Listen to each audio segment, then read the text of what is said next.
Il y a des choses aujourd'hui qu'on ne peut pas dire. C'est-à-dire il y a des règles. On ne doit pas dire certaines choses des hommes, on ne doit pas dire certaines choses des femmes. Et tout ça est tabou. On ne doit pas. Il y a des relations, une vérité des relations entre hommes et femmes qui est complètement niée aujourd'hui. C'est ça que j'ai voulu dire. Qu'est-ce qu'on ne doit pas dire? Qu'est-ce qu'on ne doit pas faire, par exemple? Bah, si vous voulez, si vous voulez, notre société veut imposer l'image d'hommes et de femmes absolument égaux, indifférenciés, interchangeables. C'est-à-dire que les hommes et les femmes, c'est la même chose. Il n'y a aucune différence. Ils peuvent faire tout la même chose. Ils doivent faire la même chose.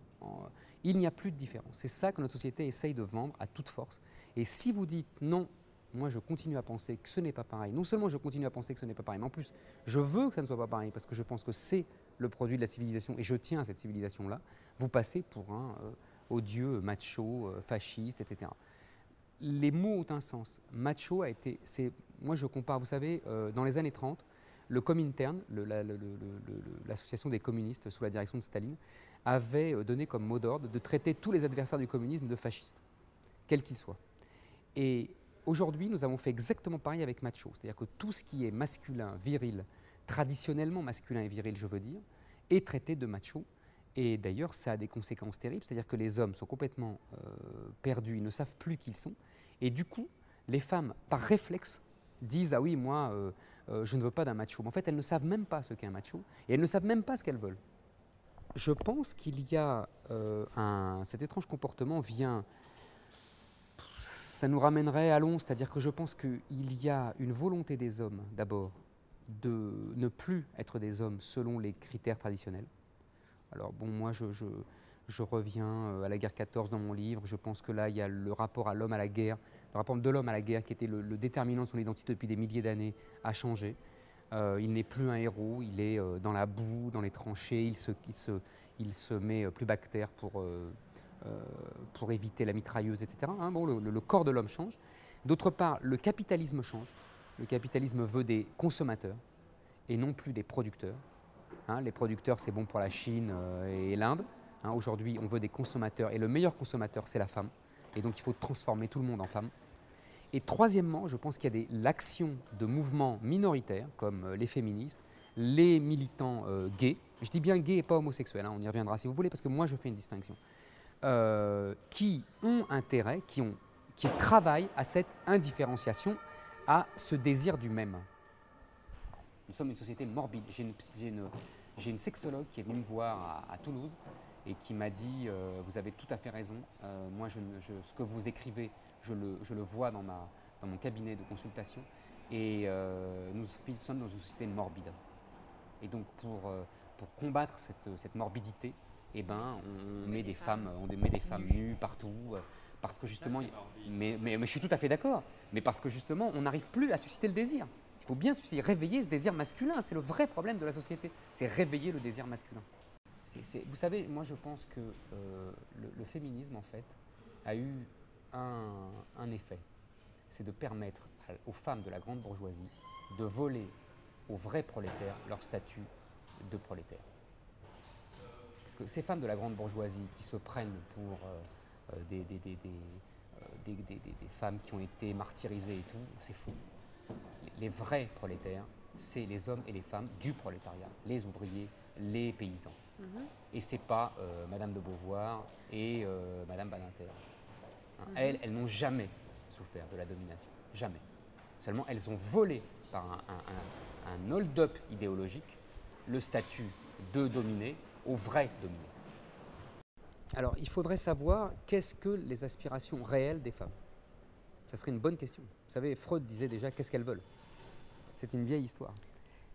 Apprendre, travailler, être libre de s'épanouir et de développer leur cerveau. Alors, travailler, elles ont toujours travaillé.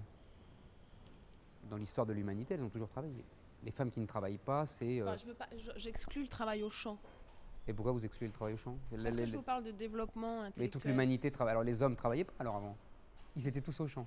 Non, mais je vous parle d'une certaine classe sociale qui détient entre guillemets l'intelligentsia en fait. Voilà, c'est ça dont je vous parle.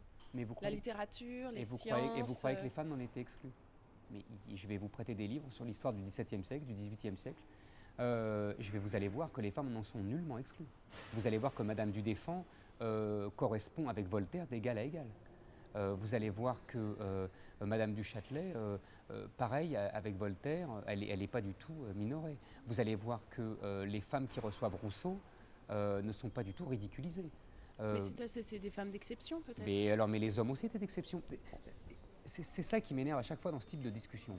C'est qu'on croit que d'un côté, il y a les hommes, et les hommes, ils lisaient tous des livres. Ah ouais, le paysan dans le Quercy, c'est sûr qu'il avait une bibliothèque extraordinaire au XVIIe siècle. Mais il bouffait même pas des patates, il crevait de faim, il travaillait comme un chien. Mais vous croyez qu'il avait la belle vie, lui? Il faut arrêter avec ça. Les femmes ne sont pas plus, comment dire, elles n'ont pas plus souffert que les hommes. Au contraire, il faut arrêter avec ce lieu commun. Mais je ne vous parle pas de ça. Si vous me parlez de ça. Pourquoi est-ce qu'il n'y a pas...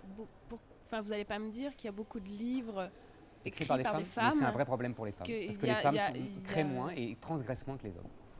Parce que les femmes ont une forme d'intelligence différente de celle des hommes. Je suis désolé de le dire. Et que les grands génies sont hommes.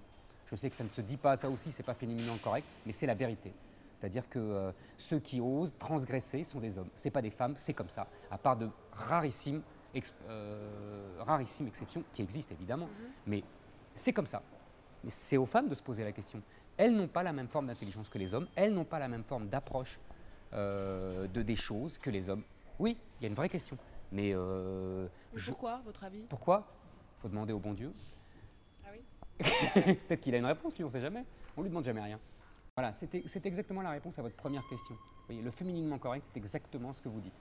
C'est-à-dire qu'il ne doit pas y avoir de différence entre les hommes et les femmes. Il doit y avoir autant de génie chez les hommes que chez les femmes. Et le génie des femmes doit être le même que celui des hommes. Il doit y avoir des Pascal femmes, des Montaigne femmes, des Christophe Colomb femmes. Et voilà, et on les recherche depuis 30 ans, on fait que ça. Les études du genre, là, tout ça aux États-Unis, on va chercher la femme qui a été étouffée et on a oublié son rôle, et c'est tout ça, c'est scandaleux. Voilà. C'est ça le fémininement correct, c'est exactement ça. C'est quoi le génie des femmes alors aujourd'hui? Moi j'ai le sentiment... C'est l'amour? Comment? C'est l'amour? C'est l'amour, c'est pas seulement... Non, moi je crois, vous savez, je reprends la phrase de Rousseau, vous savez, l'amour a été inventé par les femmes pour que ce sexe qui devait obéir domine.